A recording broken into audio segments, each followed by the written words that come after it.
সুপ্রিয় দর্শক, বঙ্গকথা বিশেষ আলোচনা অনুষ্ঠানে আপনাদের সকলকে স্বাগতম। বঙ্গকথা আমাদের কণ্ঠে আপনার কথা, বঙ্গকথা বাংলাদেশের সংগতির কথা বলে, অসঙ্গতির কথা বলে। তাই আপনার কথা জানতে এবং জানাতে আমাদের ফেসবুক পেজটি ফলো করুন, ইউটিউব চ্যানেলটি সাবস্ক্রাইব করুন। এই যে এখন আমরা পলাশ ভাইকে নিয়ে আসলে যে ধরনের আলোচনা অনুষ্ঠানগুলো করছি, এগুলো ফেসবুকে এভেইলেবল থাকে না। এগুলো দেখতে আপনারা ইউটিউব চ্যানেলটি সাবস্ক্রাইব করবেন। আমাদের আজকের আলোচনার বিষয়বস্তু আসলে ভারত বিরোধিতার যে রাজনীতি এবং তার পিছনের আসলে একটা রাজনীতি থাকে, এর পিছনে একটা উদ্দেশ্য আছে, ষড়যন্ত্র আছে এবং এটা গভীর সূত্রিতার একটা বিষয়। এটা আজকে একদিনের বিষয় না। সেই ১৯৪৭ সাল কিংবা তারও আগের থেকে এটার পিছনের আসলে অনেক কিছু বিষয় আছে যেগুলো আমরা আমাদের প্রিয় আমিনুল হক পলাশ ভাইয়ের কাছ থেকে জানবো। পলাশ ভাই, ওয়েলকাম টু আওয়ার শো। আশা করি আপনি শারীরিকভাবে ভালো আছেন। ধন্যবাদ আপু, আমাকে আমন্ত্রণ জানানোর জন্য বঙ্গকথায়। আহ, শারীরিকভাবে এখন পর্যন্ত সুস্থ আছি, বাট আমাদের সকলের মানসিক অবস্থায় স্বভাবতই তো হচ্ছে খুব স্ট্রেসফুল যাচ্ছে, বাংলাদেশের সকল মানুষের মতো। সো ওইভাবেই চলছে জি, আর কি, ভালো মন্দ মিলে। ভালো নেই আসলে আমরা কেউই। পলাশ ভাই, আপনার Facebook ওয়ালে রিসেন্টলি আমি আপনার একটি ডিসক্লোজার দেখেছি, যেখান থেকে আসলে আমি অনুরোধ করলাম আচ্ছা। আপনি যেন বঙ্গকথাতে এসে সেই বিষয়টাকে একটু সকলের উদ্দেশ্যে তুলে ধরেন, বিশেষত আমাদের দর্শকদের উদ্দেশ্যে। আপনি বলতে চাইছেন আসলে আপনার সেই ডিসক্লোজারে আমরা দেখলাম ভারত বিরোধিতার যে রাজনীতি এবং এইটা ২০২৪ সালের জুলাইয়ের পর থেকে বাংলাদেশে প্রকট আকার ধারণ করেছে। ভারত বিরোধিতা, বয়কট ভারত, ভারতের এই বয়কট করতে হবে, সেই বয়কট করতে হবে। এই যে মোস্তফা সরোয়ার ফারুকী লোকজন, মিডিয়ার অনেক মানুষজন, বাঁধন-টাঁধন এদেরকেও আমরা দেখলাম এগুলি নিয়ে, আশফাক নিপুণ এদেরকে আমরা দেখলাম বিভিন্ন রকমভাবে আর্টিস্টদেরকে ইউজ করে মানুষদেরকে ভিতরে একটা ভারত বিদ্বেষ ঢোকানো হচ্ছে। এই পিছনে আসলে হঠাৎ কেন ২০২৪ সালের পরেই ২০২৪ সাল থেকেই কেন এটা এত আপরাইজ হলো? এবং এর পিছনের রাজনীতিটা আসলে কি? এটা একটা রাজনীতি, এটা আমরা বুঝতে পারছি। এর পিছনের রাজনীতিটা আপনার কাছ থেকে শুনতে চাই ভাই। উম, ধন্যবাদ আপু। আপু, এটা হচ্ছে 2024 সালের এই আগস্টের পরে স্বভাবতই হচ্ছে নতুন করে রিসার্ফেস হয়েছে, যদি আমরা বলতে পারি আর কি। কিন্তু আপনি যদি খেয়াল করে দেখেন, আমরা যদি হচ্ছে ইতিহাসে ফিরে যাই, ইতিহাসের বাঁকে বাঁকে কিন্তু আমাদের এই কথিত ভারত বিরোধিতা রাজনীতি হয়েছে। আপনাদের আমি একটু মনে করিয়ে দিতে চাই যে 1976 সালে, অর্থাৎ জাতির জনককে সপরিবারে নৃশংসভাবে হত্যাকাণ্ডের ঠিক 1 বছর পরে এবং ঐতিহাসিক 7ই মার্চের দিন ঐতিহাসিক সোহরাওয়ার্দী উদ্যানে যুদ্ধাপরাধী দেলোয়ার হোসেন সাঈদীর সভাপতিত্বে একটা সিরাজ সম্মেলন হয়েছিল। তো সেই সিরাজ সম্মেলনে ঐতিহাসিক 6 দফা দাবি, যেটাকে বাঙালির মুক্তি সনদ বলা হয়, সেটার আলোকে এই যুদ্ধাপরাধীদের দল তারা কিন্তু হচ্ছে আরেকটা 6 দফা দিয়েছিল। সেই 6 দফার 1 নম্বর দাবি ছিল হচ্ছে যে বাংলাদেশে ইসলামিক রিপাবলিক করতে হবে, 2 নম্বর দাবি ছিল হচ্ছে জাতীয় পতাকা চেঞ্জ করতে হবে, 3 নম্বর দাবি ছিল হচ্ছে জাতীয় সঙ্গীত পরিবর্তন করতে হবে, 4 নম্বর দাবি ছিল আহ শহীদ মিনার আপনার হচ্ছে ধ্বংস করতে হবে, 5 নম্বর দাবি ছিল হচ্ছে সংবিধান পরিবর্তন করতে হবে, এবং 6 নম্বর দাবি ছিল হচ্ছে ধর্ম ভিত্তিক রাজনীতিকে বৈধতা প্রদান করতে হবে। আপনি খেয়াল করে দেখেন, ঠিক 1976 সালে এই দেশ বিরোধী গোষ্ঠী, স্বাধীনতা বিরোধী গোষ্ঠী যে যে কাজগুলা করেছে, ঠিক একই জিনিস কিন্তু হচ্ছে আমরা এসে 2024-এর আগস্ট পরবর্তী সময়ে এই কথিত ইউনূস গংয়ের অবৈধ অন্তর্বর্তী সরকারের প্রতিটা প্যাটার্ন যদি আপনি খেয়াল করেন, একই ধারায় বইছে। আপনার যুদ্ধাপরাধীদের শিরোনামী বলা যায় যে গোলাম আজমের ছেলে আপনার হচ্ছে আজমি, সে প্রথমেই আপনার হচ্ছে তার কথিত গুম নাটক সমাপ্তির পরে সে প্রথমেই এসে কিন্তু হচ্ছে আপনার জাতীয় পতাকা পরিবর্তন, জাতীয় সঙ্গীত পরিবর্তনের কথা বলেছে, এবং এই জিনিসটা কিন্তু কন্টিনিউয়াসলি হচ্ছে। হ্যাঁ, তো জাতীয় সঙ্গীত পরিবর্তনের কথাটা কিন্তু বারবার বলা হয় এই কারণে, এখানেই ভারত বিরোধিতার আওয়াজটা দেওয়া হয় যে যেহেতু একজন ভারতীয় আপনার হচ্ছে রবীন্দ্রনাথ ঠাকুর জাতীয় সঙ্গীত লিখেছেন, অথবা এটা বাংলাদেশের জাতীয় সঙ্গীত থাকতে পারবে না। অথচ আবহমান কাল থেকেই কিন্তু আমাদের সাবকন্টিনেন্টে, আমাদের এই বাংলা বলেন, ভারত বলেন, এই অংশের মাঝে আমাদের একটা নিবিড় সম্পর্ক আছে। হুম, তো এই যে আপনি জিনিসটা বলেছেন নতুন না, বিষয়টা আসলে নতুন না। বাংলাদেশের স্বাধীনতার আপনার হচ্ছে সময় যদি চিন্তা করেন, মুক্তিযুদ্ধের সময়ও কিন্তু আমাদের এই মুক্তিযুদ্ধকে এই স্বাধীনতা বিরোধী যুদ্ধাপরাধীরা বলেছিল যে এটাকে পাকিস্তান ভাঙার ষড়যন্ত্র, ভারতের ইন্ধনে করা হচ্ছে। আপনার মুক্তিযোদ্ধাদের হচ্ছে আপনার বারংবার ক্যাটাগরিক্যালি বলা হয়েছে যে এটা হচ্ছে তারা দেশদ্রোহী, তারা হচ্ছে ভারতের ইন্ধনে বাংলাদেশের এই কাজটা করেছে। সো এই জিনিসটা কিন্তু খুবই স্পষ্ট যে কারা আসলে হচ্ছে এই ভারত বিরোধিতা রাজনীতি করে। এখন যে অংশটা করে স্বাধীনতা বিরোধী এবং যুদ্ধপরাধীর গোষ্ঠী, তারা কিন্তু আইডেন্টিফাই। কিন্তু সমস্যা যে জিনিসটা হচ্ছে, আপনি যে জিনিসটা খুব সুন্দরভাবে বললেন যে তারাকে এই ভারত বিরোধিতাটাকে বিভিন্ন সুগার কোটিং এর মাধ্যমে, আপনার কখনো হচ্ছে কবি সাহিত্যিকদের ইউজ করে, কখনো হচ্ছে আপনার নাট্যকর্মীদের ইউজ করে, বিভিন্ন ফোরামের হুম লোকজনকে ইউজ করে, এবং এই ধরনের বয়ান বারংবার সামনে এনে এই জিনিসটা আসলে হচ্ছে উস্কানো হয়। কিন্তু একটা জিনিস কেউ চিন্তা করে দেখে না যে আসলে এই যে নেগেটিভটা, এই নেগেটিভটাতে হচ্ছে আমাদের দেশের সাধারণ মানুষের আসলে কি লাভ বা কি ক্ষতি, এই জিনিসগুলো দেখে না। আপনি যে জিনিস, এবং এই ভারত বিরোধিতার প্রতিটা পদে পদে হচ্ছে আপনার হিপোক্রেসি আছে। হিপোক্রেসি যেমন আপনি বললেন এই মুস্তাফা সরোয়ার ফারুকের কথা, যে এখন অবৈধ এই সরকারের সাংস্কৃতিক উপদেষ্টা পদ দখল করে নিচ্ছে এবং নিত্য নতুন বিভিন্ন ধরনের হচ্ছে নতুন নতুন হচ্ছে হুম নাটক হচ্ছে আমাদের সামনে হাজির করছে। তার নাটকের একটা বড় অংশের কিন্তু হচ্ছে এডিটিং হয় হচ্ছে ভারতে। হ্যাঁ, তার হুম যারা ইয়াতে আছে, সো তারা এই কাজটা কিন্তু হচ্ছে এই মানে যেটাকে বলা হয় মুনাফিকি। হ্যাঁ, তারা এই ভারত বিরোধিতার প্রতিটি পরতে পরতে হচ্ছে আপনার মুনাফিকি আছে। খুব সিম্পল সাম্প্রতিক একটা উদাহরণ দিই আপনাকে। হ্যাঁ, আপনার যখন হচ্ছে মাইলস্টোনে বিমান দুর্ঘটনা হলো এবং তখন হচ্ছে হুম যারা হচ্ছে আহত হলেন তাদের চিকিৎসার জন্য কিন্তু হচ্ছে আপনার ভারত থেকে চিকিৎসক দল এসে হচ্ছে আমাদেরকে হচ্ছে সাহায্য করেছে। সাহায্য আপনি করেছে। যদি আরেকটু আপনার হচ্ছে এই যে কিছুদিন আগে যখন হচ্ছে আমাদের এয়ারপোর্টে হচ্ছে হচ্ছে অগ্নিকাণ্ডের ঘটনা ঘটলো, তখনও কিন্তু বাংলাদেশের বিমানগুলোকে ইমার্জেন্সি ল্যান্ডিং ভারতে করতে হয়েছে। আমরা যদি হুম আরেকটু পিছনে যাই, আপনি খেয়াল করে দেখেন যে আমাদের কোভিড এর সময় একটা কথা আছে না, যে a friend in need is a friend in deed. অর্থাৎ আপনার যখন হচ্ছে ক্রাইসিস সময়েই কিন্তু হচ্ছে আপনার বন্ধু কারা সেই জিনিসটা হচ্ছে আপনার ফুটে আসবে। যখন কোভিড কালীন সময়ে যখন সারা দুনিয়ায় বলতে গেলে একে অপরের থেকে বিচ্ছিন্ন হয়ে গেছে, এবং হচ্ছে আমরা দেখেছি যে একদম ধরেন হচ্ছে আপনার বিশ্বের উন্নত দেশ বলে আমরা যাদেরকে চিনি, তারাও এই কোভিড কে কমব্যাট করতে হচ্ছে সাফারিংস করছে। প্রত্যেকে everyone was at their own, যে নিজে কিভাবে সার্ভাইভ করা যাবে এবং একটা সিচুয়েশন ছিল।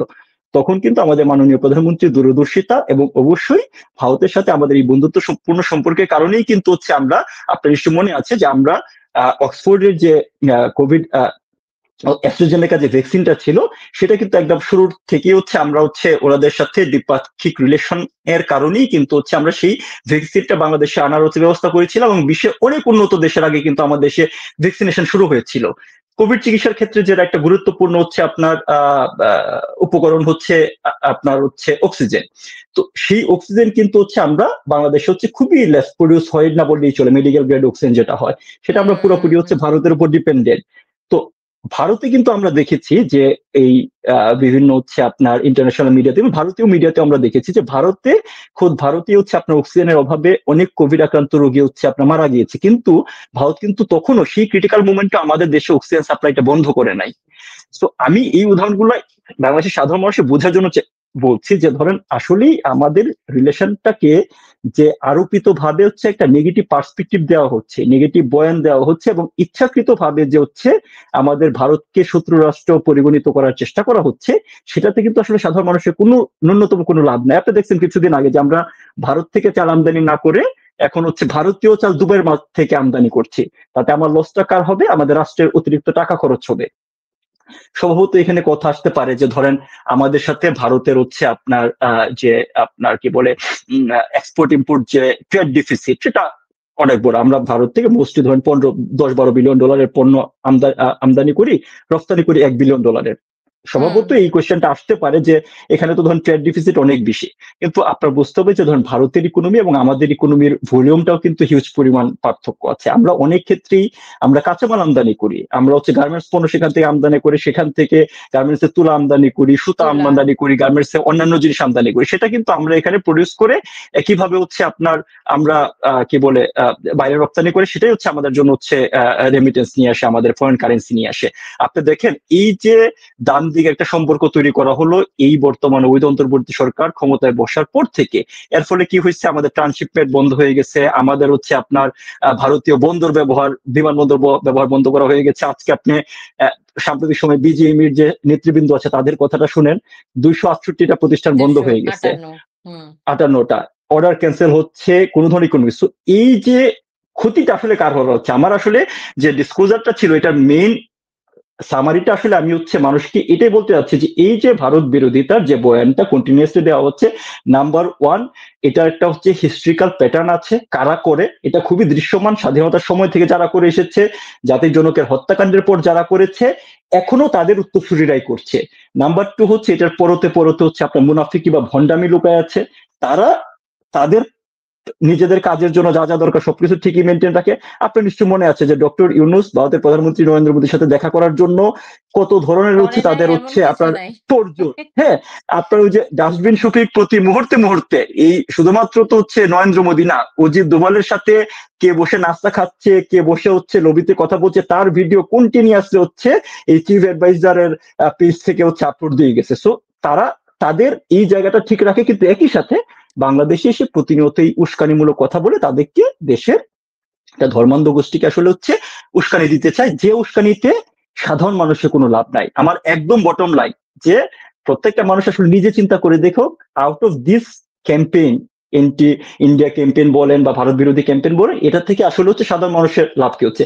আপনাকে আরেকটু আমি মনে হয় আমি নিজেই কথা বলতেছি, আপনি কিছু বলতেছেন না। না, না, না। আমি আপনি বলছেন কারণ আমার ওটা বলার প্রয়োজন পড়ছে না এজন্য। আমি না যেটা জানতে চাচ্ছি আপনার কথাটা খুবই প্রাসঙ্গিক। ইট ইস না আপনার রেলেভেন্ট যে সাধারণ মানুষের এখানে কোনো লাভ নাই। কিন্তু আমি মেইনলি আপনার কাছ থেকে যেটা জানতে চাচ্ছি, এটার পেছনের ষড়যন্ত্র। তারা যায়, ওখানে খাতির করে আসে। এসে এই যে উস্কানি না দেয়, এটা দিয়ে তারা তো একটা কিছু আপা চাচ্ছে পলাশ ভাই। না, কিছু তো এটা একটা এটা হাসিল করতে এটা চায়। হ্যাঁ, এটা চাওয়াটা হচ্ছে খুব ইন্টারেস্টিং। আপনাকে বলি যে ধরেন হচ্ছে বাংলাদেশে আমরা বাংলাদেশে 50-এর উপর হচ্ছে রেজিস্টার্ড দল আছে। হ্যাঁ, হুম, বাস্তবিক হলো আমি যেভাবে বিশ্বাস করি বাংলাদেশে হচ্ছে আসলে রাজনৈতিক মতাদর্শ, পলিটিক্যাল পার্টি না, রাজনৈতিক মতাদর্শ হচ্ছে দুটো। একটা হচ্ছে মুক্তিযোদ্ধার সপক্ষে শক্তি, যারা অসাম্প্রদায়িক চেতনায় বিশ্বাস করে, একটা আপনার হচ্ছে সহাবস্থানের রাজনীতিতে বিশ্বাস করে, এবং স্বভাবত এটার লিডিং পার্টি হচ্ছে বাংলাদেশ আওয়ামী লীগ।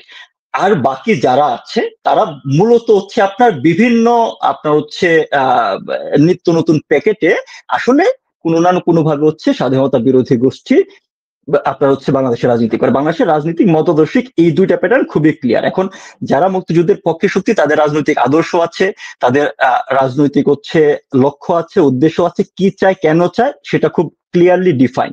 বাকি যে স্বাধীনতা বিরোধী গোষ্ঠী আছে তার রাজনীতি কিন্তু আদর্শিক কোনো এলিমেন্ট নাই, ফান্ডামেন্টাল কোনো স্ট্যান্ড পয়েন্ট নেই, যে স্ট্যান্ড পয়েন্টে দাঁড়ায় তারা রাজনীতি করতে পারবে। দ্যাট ইজ দ্য পয়েন্ট হচ্ছে আপনার সেই জায়গাতেই ইনক্লুড হয়ে হচ্ছে ভারত বিরোধিতা। আপনার যে যুদ্ধপরাধী দল জামাত, তারা বাংলাদেশে রাজনীতি করার ন্যূনতম কোনো হচ্ছে বিশ্বের কোনো দেশে এরকম যুদ্ধপরাধী দল রাজনীতি করতে পারে না। তারা রাজনীতি করতেছে আপনার হচ্ছে বিএনপির হাত ধরে, জিয়া রহমানের হাত ধরে এই গোলাম আজম বাংলাদেশে ঢুকেছিল এবং তারপর থেকে তারা রাজনীতি শুরু করেছে।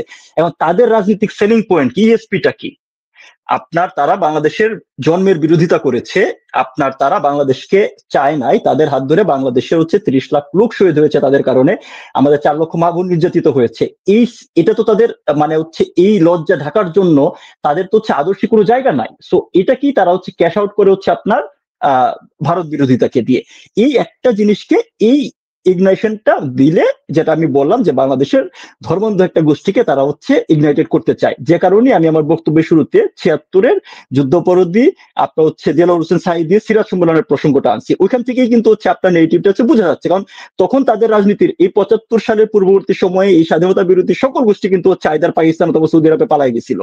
জিয়া রহমান ক্ষমতা এসে এদেরকে পুনর্বাসিত করছে, পুনর্বাসিত করে যখন রাজনীতির সুযোগ দিয়েছে তখন তারা রাজনীতিটা করবে কিসের উপর ভিত্তি করে, তখন তারা রাজনীতিটা করেছে তাদের রাজনৈতিক এলিমেন্ট হিসেবে বেছে নিয়েছে হচ্ছে এই ভারত বিরোধিতা। একইভাবে বাংলাদেশে আদর্শহীন যতগুলো দল আছে তারা কোনো না কোনো ভাবে রাজনীতি, আপনি দেখেন অনেক বামপন্থী সংগঠন, আমি নেগেটিভলি বলছি না, আপনি কোথায় কোথায় দেখবেন যে তারা হচ্ছে বন্দর চায়, বিদ্যুৎ চায় এবং সাথে হচ্ছে একটা ভারত বিরোধী স্লোগান দেয়। এই যে অবৈধ ইউনূস সরকার দেশের হচ্ছে ঘোষণা দিয়ে দেশের হচ্ছে বন্দর বিদেশিদের হাতে তুলে দিচ্ছে, প্রাকৃতিক সম্পদ বিদেশিদের হাতে তুলে দিচ্ছে, যুক্তরাষ্ট্রের সাথে একটা এনডিএ স্বাক্ষর করে ফেললো, তাদের কিন্তু এখন কোনো বয়ান নাই। আপনি খেয়াল করে দেখেন, কারণ এখানে হচ্ছে হুম। ভারত বিরোধিতা টাচটা দেওয়া যাচ্ছে না। যদি ভারত বিরোধিতা টাচটা দেওয়া যেত তাহলে তারা হচ্ছে এই বয়ানটা দিত। সো ভারত বিরোধিতা আসলে বাংলাদেশের স্বাধীনতা বিরোধী গোষ্ঠীর পলিটিক্যাল ইএসপি, এটা হচ্ছে তাদের একমাত্র সেলিং পয়েন্ট, যেটা বিক্রি করে তারা রাজনীতি করতে পারে। ঠিক একই জিনিস কিন্তু এই ডক্টর ইউনূসের নেতৃত্বাধীন অন্তর্বর্তী সরকার নিয়েছে। এই সরকারের আপনার কি পলিটিক্যাল স্ট্যান্ড পয়েন্ট আছে আপনি বলেন? তারা যে কথিত নাথিং। গণ অভ্যুত্থানের কথা তারা তো বলে, তাদের ম্যান্ডেট নেয়াই লোক না। যে লোকগুলাকে নিয়ে আসছে, যে লোকগুলা আপনার তাদেরকে ডক্টর ইউনূস তার হচ্ছে যে বিদেশি এবং তার আত্মীয় স্বজনকে নিয়ে যাচ্ছে একটা কর্পোরেট স্ট্রাকচার জেনারেট করেছে, বাংলাদেশের কোনো পয়েন্টে তাদের ন্যূনতম কোনো কন্ট্রিবিউশন নাই। সো এদের তো কোনো হচ্ছে রাজনৈতিক সেলিং পয়েন্ট নাই। এই জিনিসটা ইউনূস তো হচ্ছে আপনার চালাক এখানে মানুষ, সে তো আমার ঠিকই একটা বুঝতে। প্রশ্ন আছে। আপনি যেটা বলছেন না যে তারা সুযোগ পেলেই ধরেন এই যে এনডিএ বা যেই জায়গায় যদি একটা সুযোগ পেত ভারত বিরোধী কথা বলতো। আবার আপনি বলেছেন যে একটা ধর্মান্ধ উগ্রবাদী গোষ্ঠীকে তারা আসলে ইগনাইট করতে চায়। এই যে ইগনাইটটা করতে চায়, ইগনাইট করে সেখান থেকে তো তারা কিছু একটা পেতে চায়। আমি সেই জিনিসটা আসলে না আপনার ওই যে কাছে আপনার বারবার পেতে চাওয়া জানতে মানে হচ্ছে যে চাইছি। এইটা জিনিসটাই তো হচ্ছে রাজনৈতিক আপনার হচ্ছে উপকরণ, এটা করেই তো ওরা রাজনীতি করে। আপনার কিছুদিন আগে আপনার গত শুক্রবারের ঘটনা দেখেন না, আপনার হচ্ছে এই যে মুফতি মহিবুল্লাহ, সে একটা নাটক সাজাইলো হচ্ছে আপনার কি বলে আপনার হুম, হচ্ছে তাকে অপহরণ করা হয়েছে, ইসকন অপহরণ তাকে করা অপহরণ হয়েছে। করেছে, রাইট? এই অপহরণ করে হচ্ছে আপনার দৃশ্যমান একটা নাটক, তার আশেপাশের লোকজন কি জানতো না? জানতো, জানা সত্ত্বেও এই নাটকটা করে শুক্রবার জুম্মার পরে কিন্তু তারা ঠিকই হচ্ছে মিসিং মিটিং করে ফেলছিল। অর্থাৎ এই অবস্থা থেকে যদি হচ্ছে তারা আপনার একটা হচ্ছে এই অসন্তোষ যদি বাংলাদেশের অসন্তোষ তৈরি করতে পারতো, বা যদি হচ্ছে মানে এভাবেই তো আসলে একটা দেশে হচ্ছে আপনার রেডিকেল হচ্ছে আপনার উত্থানটা ঘটে। সো তারা এই জিনিসটা করে আসলে কি জনসমর্থন। চায়? জনসমর্থন ঠিক না আপনি দেখেন যে বাংলাদেশের মানুষজনকে আমি ধর্মান্ধ বলবো না, বাট ধর্মভীরু। So আপনি যদি হচ্ছে ধরেন মানে ভারত বিরোধীদের সাথে হচ্ছে আপনি একটু আপনার ধর্মবিরোধী হচ্ছে কোটিং লাগায় ফেলে, আপনি দেখবেন যে প্রচুর ভিডিও হয় ভারতে এখানে মুসলমান মেরেছে ওইখানে করেছে, এই ধরনের কথা হয়।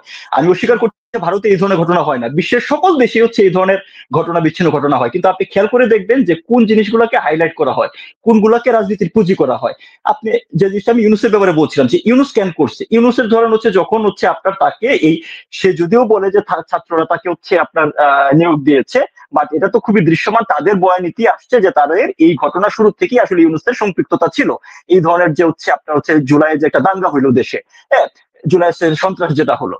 সো ইউনুস কিন্তু আপনার দেশে আসার আগে ফ্রান্সে বসে থেকে হচ্ছে কোনো কারণ ছাড়া ভারতকে একটা হচ্ছে হুমকি দিল কি, যে হুমকি দিল। বাংলাদেশের অবস্থা অস্থিতিশীল হলে সেভেন সিস্টার্স হচ্ছে অক্ষত থাকবে না। উনি চীনে গিয়া আপনার হচ্ছে চীনের প্রধানমন্ত্রীকে বলে ভারতে এসে বিজনেস সম্প্রসারণ করতে। সো এই যে ভারত বিরোধী কথাটা উনি কেন বলে, সারা জীবন তো উনি বলে নাই। উনার হচ্ছে পাসপোর্ট আপনি গিয়ে দেখেন ভারতে মিনিমাম হচ্ছে উনি গিয়েছে হচ্ছে 20 বার, উনি বিয়ে করেছে ভারতে, হ্যাঁ।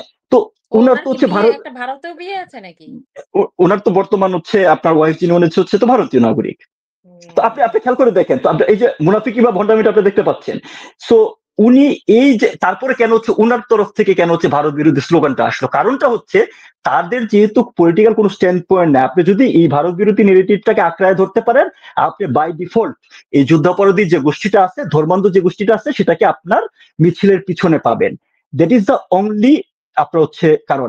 আপনার মনে আছে রিজভি এই 5ই আগস্টের পরে হচ্ছে আপনার কি করলো, আহ তার বইয়ের শাড়ি পরাই দিল, ভারতীয় শাড়ি পরাই দিল। এই হুম। বিএনপির হচ্ছে নেতা খুব বড় বড় কথা বলে, এখন অফ দ্য কিং পে সালাউদ্দিন, উনি নিজে তো ছিল হচ্ছে 17 বছর ভারতে।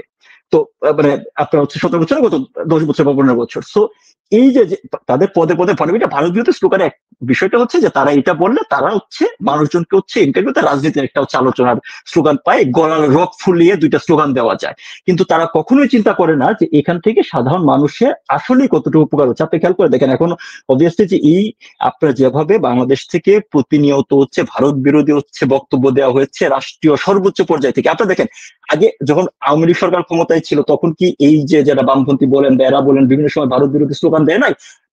আমরা তো বারবারই দেখছি কিছু দিয়েছে, দিয়েছে। কিছু হুম। হলে হচ্ছে ভারতীয় হাই কমিশন ঘেরাওয়ের একটা প্রোগ্রাম আমরা দেখতে পেয়েছি, কিন্তু তারপর হচ্ছে রাষ্ট্রীয় পর্যায়ে এবং হচ্ছে মাঠ পর্যায়ে যে কোনো পলিটিক্যাল পার্টির অ্যাক্টিভিটির মাঝে সিগনিফিকেন্ট পার্থক্য আছে।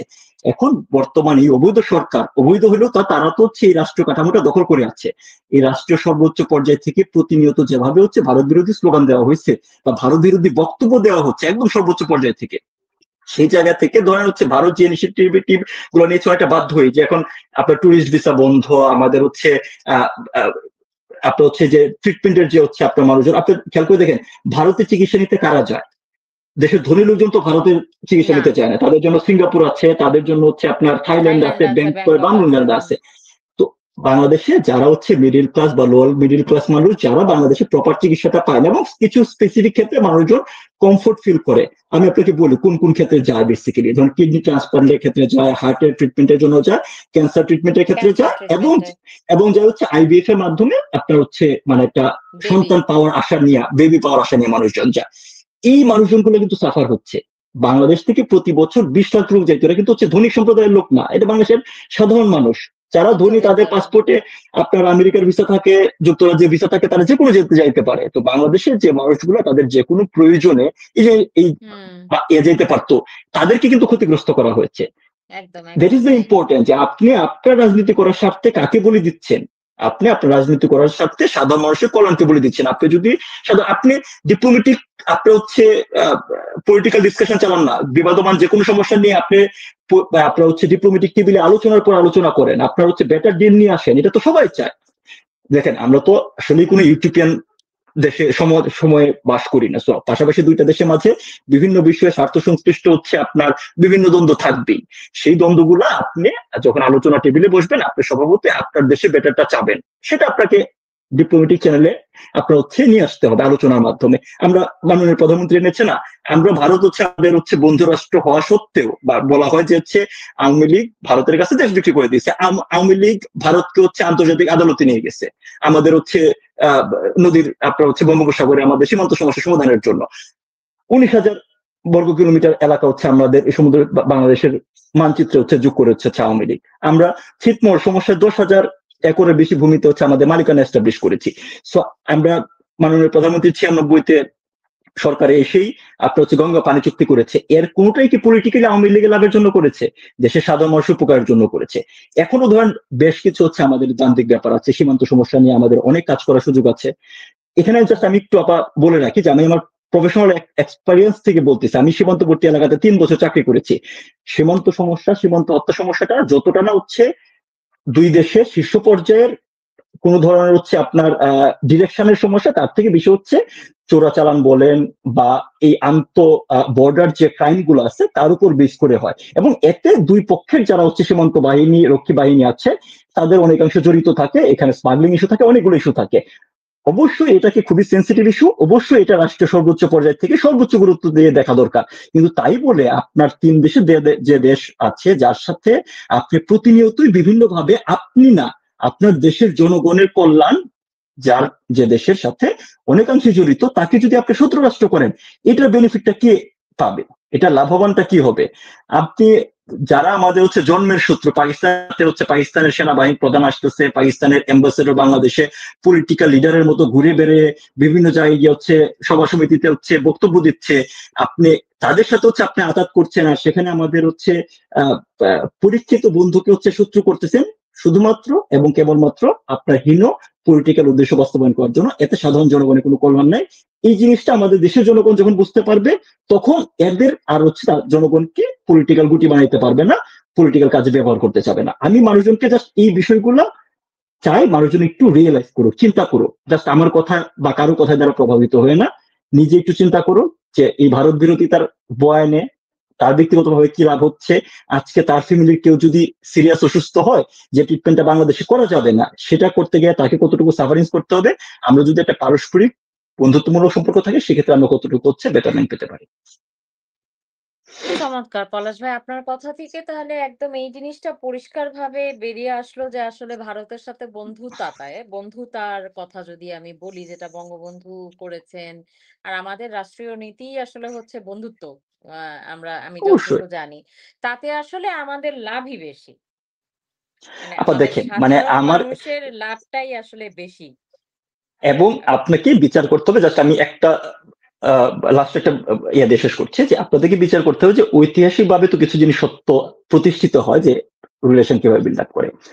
স্বাধীনতার মুক্তিযুদ্ধের সময় ভারত আমাদেরকে হচ্ছে সাহায্য করেছে, আমাদের 1 কোটি শরণার্থী ভারতে হচ্ছে আশ্রয় পেয়েছে। ভারত একটা পর্যায়ে এসে সরাসরি হচ্ছে যুদ্ধে অংশগ্রহণ করে এই পাক হানাদারদেরকে পরাজিত করতে আমাদেরকে হচ্ছে সাপোর্ট দিয়েছে। এখন দেখেন, এই অবস্থার পরে এটার কথা বাদ দিলেও যদি হচ্ছে আপনি ডিপ্লোমেটিক্যালি বা হচ্ছে ইন্টারন্যাশনাল হিস্ট্রি চিন্তা করেন, যে তখনকার যে অবস্থা ছিল, তখন কিন্তু ভারত ঠিক 3 মাসের মাথায় তার শেষ সৈন্যটাকেও তার নিজ দেশে ফিরে নিয়ে গেছে। তারা যদি বাংলাদেশকে, যে এখন যারা বারবার আপনি ভারত বিরোধী বয়ান দিচ্ছেন, ভারতের যদি বাংলাদেশকে অকুপাই করে রাখার কথা ছিল, কোনো করদ রাজ্য করার প্ল্যান ছিল, তার চেয়ে তোর তো তখন সবচেয়ে বড় সুযোগ ছিল তো সেই সময়, কারণ তখন হচ্ছে আমাদের সেনাবাহিনী ফাংশনাল এস্টাবলিশ সেনাবাহিনীরা বাংলাদেশের ইকোনমি ধ্বংসপ্রাপ্ত একটা ইকোনমি। তখনও কিন্তু হচ্ছে আমাদের জাতির পিতা বঙ্গবন্ধু শেখ মুজিবুর রহমানের বিচক্ষণতা, আবারও বলছি উনার নেগোসিয়েশন পাওয়ার, দ্যাট ইজ ডিপ্লোমেসিতে গুরুত্বপূর্ণ। ওনার নেগোসিয়েশন পাওয়ার, ওনার ভিশনারি নেতৃত্বের কারণে কিন্তু এই জিনিসটা হচ্ছে সম্পন্ন হয়েছে। সো আপনার পরীক্ষিত বন্ধু যারা আপনাকে হচ্ছে ঐতিহাসিকভাবে সাহায্য করে আসছে, তাকে আপনি হচ্ছে কোনো লাভ ছাড়া উদ্দেশ্য প্রণোদিত ভাবে তাকে যদি আপনি শত্রু রাষ্ট্র করেন, সেই ক্ষেত্রে হচ্ছে সেটা দেশের কোনো ধরনের হচ্ছে কল্যাণ বয়ে আনে না। কল্যাণ বয়েও আসলে আনছে না। আমি তো দেখছি যে আসলে ভারতের সাথে মিত্রতায় আমাদের সাধারণ মানুষ লাভবান হচ্ছিল। আপনার কথা থেকেও আমি যেমন বুঝছি আর আসলে এখন অনেক মানুষের মুখ থেকেও আসলে শুনি বা আমি তো এখানে আসলে যদি সতত সত্য কথা বলি, এখানে আমি ওইভাবে ক্ষতি তো আসলে কিছু দেখছি না। কিন্তু এই যে উম দক্ষিণাঞ্চল বা মেরিন আ ইয়েতে হচ্ছে পাকিস্তানকে সুযোগ করে দেয়া। তারপরে কোনো ভিসা-টিসা লাগবে না। যখন তখন পাকিস্তানে যাওয়া যাবে। চিফ অফ আ জ জয়েন্ট চিফ অফ স্টাফ যিনি ওই ভদ্রলোক আসলেন। সেখানে এইসব জিনিসে আসলে আমি তো দেখছি না যে আমাদের সাধারণ মানুষের এখানে তেমন কোনো আসলে কিছু পাওয়ার কিংবা নেওয়ার আছে। আপনি যেমন চিকিৎসার রাইট। কথা বলছিলেন ভারতের সাথে তারপরে আমরা যে আসলে কাঁচামালগুলো আনছিলাম, যেটা এখন আমি জানতে পেরেছি বিভিন্ন পত্র-পত্রিকার মাধ্যমে প্লাস হচ্ছে অন্যান্য তথ্যসূত্রের মাধ্যমে, সেগুলোই যদি আসলে আমরা অন্য দেশ থেকে আনতে চাই, এর থেকে ডাবল দামে আনতে হবে আমাদের। আপনি ওই যে দেখেন তো কিছুদিন সেটাই আগে হচ্ছে পত্রিকাতে তো রিপোর্ট এসেছে যে আমরা এই এনডিএ চুক্তি স্বাক্ষর করার কারণে আপনার হুম, প্রতি টনে ৯,০০০ টাকা বেশি দরে হচ্ছে আপনার বেশি যুক্তরাষ্ট্র থেকে হচ্ছে আপনার গম কেনা হচ্ছে। আপনি গম কেনা ভারতীয় হচ্ছে। চাল দুবাই থেকে হচ্ছে এক্সট্রা দামে কিনছেন। সো এগুলা এই ক্ষতিটা তো হচ্ছে রাষ্ট্রীয় ক্ষতি। কারণ আপনি দেখেন খেয়াল করে দেখেন যে হচ্ছে ওই যে ভারত বিরোধী নেগেটিভ যে একটা ভণ্ডামি তার সবচেয়ে বড় প্রমাণ কিন্তু আসিফ নজরুল নিজে। যে বলতো ২৬ লক্ষ ২৬ ভারতীয় এই দেশে হচ্ছে আপনার চাকরি করে। দেখেন আপা এটা কিন্তু হচ্ছে বলার জন্য মানে আপনি কি এটার এটা পিছনে শুনেছেন যে উনি এই কথা বলেছে? আরে তখন তো আমি বিরোধী দলে ছিলাম। হ্যাঁ, না এটা বলেছে। এটা খালেদ মহিউদ্দিন হ্যাঁ, একটা টক শোতে সেটা বলেছে। কিন্তু সেটা বলেছে। আপনার আপনার ভন্ডামিটা দেখেন। আসিফ নজরুল তো হচ্ছে আপনার একজন ঢাকা বিশ্ববিদ্যালয়ের প্রফেসর। আপনি হুম। ২৬ লক্ষ ভারতীয়র কথা বাদ দেন। আমাদের ইকোনমির যে স্ট্রাকচার সেই ইকোনমিতে ২৬ লক্ষ বিদেশে চাকরি করা এই জিনিসটাই হচ্ছে কোনো বাস্তবসম্মত বিষয় না। বাংলাদেশে এজ এ হোল ২৬ লক্ষ কেন ১ লক্ষ হচ্ছে বিদেশে চাকরি করে না। সো এই জিনিসটা একটা ঢাকা বিশ্ববিদ্যালয়ের প্রফেসর উনি একটু রিসার্চ করে ২ টা ফোন দিলে জানতে পারতেন না তা কিন্তু না। উনি না বারংবার জানে। কিন্তু এই কথাটা জানে, পলাশ জেনে ভাই শুনে কিন্তু এই যে জানে। এই যে মানে ভারত বিরোধীরা রাজনীতির যে একটা ভণ্ডামি তার বড় প্রমাণ হচ্ছে আপনার ধরেন এই আসিফ নজরুলের হচ্ছে এই স্টেটমেন্ট যে ঢাকা বিশ্ববিদ্যালয়ে একটা প্রফেসর হয়েও মানুষকে উস্কানি দেওয়ার জন্য প্রতিনিয়ত এই মিথ্যাচারটা হচ্ছে উনি করে গিয়েছে। এই যে বিরোধী দলে ছিল এখন সরকারি দল হয়ে গেছে এখন আর হচ্ছে এই ধরনের হচ্ছে কোনো বয়ান নাই। হ্যাঁ, একদম খুব সুন্দর করে আপনি তুলে ধরলেন পলাশ ভাই। Thank you very much. আশা করি সাধারণ দর্শক আপনারা যারা দেখছেন আপনারা আসলে অনেকে সাফারারও বটে এখন। আমি অনেকের কাছ থেকেই শুনছি যাদের আমি জানি ব্যক্তিগতভাবে এই মুহূর্তে আসলে আমার খুবই, খুবই খুবই কাছের একজন মানুষের আসলে তার ক্যান্সারের চিকিৎসার জন্য হয়তো ভারতে যাবার কথা ছিল। কিন্তু এখন যে জটিলতা তৈরি হচ্ছে উনি মৃত্যুবরণও করেছেন আসলে কিছুদিন আগে। তো এই ধরনের অনেক ঘটনা আমি এখন আর সেটা তুলে ধরছি না। সাধারণ মানুষই আসলে আদতে ক্ষতিগ্রস্ত হচ্ছে। তো পলাশ ভাই যেটা বলবার চেষ্টা করলেন যে এটাতে আসলে আমাদের মানুষের কোনো লাভ নেই। কারণ আমি যেটা দেখি যে আমাদের সাথে ভারতের সুসম্পর্ক যেহেতু আসলে ৩ দিকেই বর্ডার, সেই ক্ষেত্রে আসলে আমাদের বর্ডার এরিয়া গুলাতেও আসলে কিছু মানুষ আসলে উম আ বা দোকানপাট ছোটখাটো ব্যবসা-বাণিজ্য করেও আসলে বেঁচে থাকে আ উম উম ভারতের বর্ডার এপাশ ওপাশ মিলিয়ে। সুতরাং আমরা যেই সাধারণ মানুষরা ক্ষতিগ্রস্ত হচ্ছি, এটা নিশ্চয়ই আপনারা আসলে চিন্তা করবেন এবং ভারত বিরোধিতা রাজনীতির পিছনের সবচেয়ে বড় ষড়যন্ত্র পলাশ ভাই যেটা খুব সুন্দর করে বললেন যে আসলে এটা অনেক দীর্ঘদিনের সূত্রিতা। আমি একটা খুব সুন্দর পয়েন্ট পেয়েছি পলাশ ভাইয়ের কথা থেকে সেটা হচ্ছে ভারত বিরোধিতার রাজনীতি করে যারা যুদ্ধাপরাধী তাদের আসলে মিছিলে জায়গা মেলে। এটা হচ্ছে আসলে অনেক বড় একটা কারণ। তো আপনারা আশা করি এর পিছনের গভীর কথাটা বুঝতে পারবেন। তবে আমার সকলের কাছে একটা অনুরোধ থাকবে দেশটা পাকিস্তানের এই যে পরাজিত শক্তির হাতে তুলে দেবেন না। এটা এটা করবেন না। আমাদের কাছে এখনো সময় আছে। আমরা সকলে মিলে যদি আসলে আরেকটু সচেতন হয়ে একসাথে রাস্তায় নামি না, এগুলো আসলে কিছুই টিকবে না। আমরা মাননীয় প্রধানমন্ত্রীর একটা আ verified page Awami League verified পেজে আজকে উনার একটি ডিসক্লোজার আমি শুনছিলাম। উনি বলছেন যে তাদের হাতে হয়তো অনেক অস্ত্র আছে। কিন্তু মানুষের শক্তির কাছে আসলে সেটা কিছুই না। আমিও তাই বিশ্বাস করি। পলাশ ভাই একদমই তাই সুস্থ আপু, থাকবেন। একদমই তাই। কারণ হচ্ছে এই ৭১ আমাদের হচ্ছে পাকিস্তানি হানাদারির বিরুদ্ধে আমাদের খুব বেশি হচ্ছে শক্তি ছিল না। আমরা সেটা পরাজিত করেছি। ৭৫ সালে জাতির পিতাকে নির্মমভাবে হত্যাকাণ্ডের পর যখন আবার দেশ হচ্ছে ওই আপনার পাকিস্তানপন্থী হয়ে গিয়েছিল, আবার দেশে যখন হচ্ছে এই তৈরি হয়েছিল সেটা থেকে হচ্ছে আমরা মুক্তি লাভ করেছি এবং আমি খুবই আশাবাদী যে আমাদের বর্তমান যে হচ্ছে বাংলাদেশের যে হচ্ছে মুক্তিযুদ্ধ বিরোধীদের যে জয় গান, জয় আপনার জয় জয়কার তারা শুরু করার চেষ্টা করছে, দেশকে আরেকটা পাকিস্তান বানানোর, পাকিস্তান 2 বানানোর চেষ্টা করছে, সেটাও সফল হবে না। আমি সাধারণ মানুষের কাছে বরাবরই আমার বক্তব্যে একটা কথাই বলি, আপনি আমাদের কারো কথা হচ্ছে বিশ্বাস করার দরকার নাই। আমরা হয়তো পয়েন্টগুলো রেজ করে দিচ্ছি, আপনি নিজে চিন্তা করুন। মানুষের বিবেক সবচেয়ে বড় আদালত। আপনি নিজে চিন্তা করুন যে এই কথাগুলোর সত্যতা কতটুকু, এই কথাগুলো আপনার নিজে কিভাবে পারসিভ করেন, এবং এই সচেতনতা আসলেই কিন্তু আসলে হচ্ছে সকল ষড়যন্ত্রকে হচ্ছে আমরা মোকাবেলা করতে পারবো। ধন্যবাদ পলাশ ভাই। এটা ভালো একটা কথা বলেছেন। মানুষের বিবেক সবচেয়ে বড় আদালত। সুপ্রিয় দর্শক, আপনাদের সেই বিবেকের আদালতে এই পুরো বিষয়টা আজকের মতন ছেড়ে দিলাম। আপনারা ভাববেন, নিজেদের কাছে নিজেরা যেই উত্তরটা পাবেন সেইটাই সবচেয়ে বড় বিচার। সকলে সুস্থ থাকবেন, নিরাপদ থাকবেন। জয় বাংলা, জয় বঙ্গবন্ধু, বাংলাদেশ চিরজীবী হোক। জয় বাংলা, জয় বঙ্গবন্ধু।